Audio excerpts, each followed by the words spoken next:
వీడి పేరు అహ్మద్ మొయియుద్దీన్. వీడు మన తెలంగాణకు చెందినవాడు. వీడి ఏజ్ 35 సంవత్సరాలు. వీడు చైనాకు వెళ్లి ఎంబీబీఎస్ ని అక్కడ కంప్లీట్ చేసి తిరిగి మన హైదరాబాద్కు వచ్చి ఇక్కడ డాక్టర్గా పనిచేస్తున్నాడు.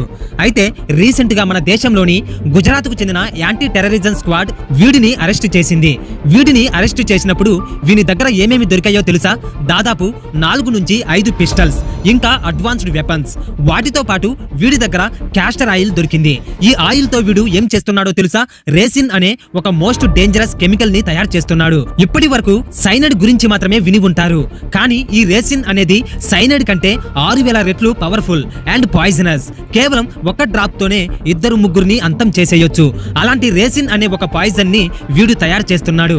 అది ఎందుకో తెలుసా? కేవలం మన హిందువుల్ని చంపడానికి. పోలీసులు వీరిపైన చేసిన ఇన్వెస్టిగేషన్ లో తేలింది ఏమిటంటే వీడు ఆ పాయిజన్ ని తయారు చేసి తనకు దగ్గరలో ఉన్న temples, RSS buildings or government buildings కి వెళ్లి అక్కడ వాటర్ లో కలుపుదామని ప్లాన్ చేశాడు.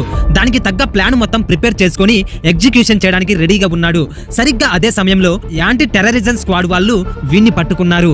వాళ్ళు కొద్దిగా ఆలస్యం చేసినా వేల మంది ప్రాణాలు పోయేవి. వీడు పాకిస్తాన్ కి చెందిన ఒక ఉగ్రవాద సంస్థ అయినటువంటి జైసే మొహమ్మద్ అండర్ లో పనిచేస్తున్నాడు. ఇక్కడ కనిపిస్తున్న వీళ్ళని చూడండి. వీళ్ళంతా కూడా మన దేశంలో పుట్టి పెరిగి మన దేశంలోని రీసోర్స్ ని ఉపయోగించి మన గవర్నమెంట్ ఇచ్చే బెనిఫిట్స్ ని యూజ్ చేసుకొని డాక్టర్స్ గా మారిన వాళ్ళు. అండ్ ఇప్పుడు వీళ్ళు లక్షల్లో సంపాదిస్తున్నారు. అయినా కూడా మన దేశానికి అగెయిన్స్ట్ గా మన దేశాన్ని సర్వనాశనం చేయడానికి వీళ్ళు పాకిస్తాన్ తో చేతులు కలిపారు. ఇలాంటి వారిని ఎలా శిక్షించాలో కామెంట్ చేసి, లైక్ చేసి, సబ్స్క్రైబ్ చేయండి. ప్రతి ఒక్కరికి షేర్ చేయండి.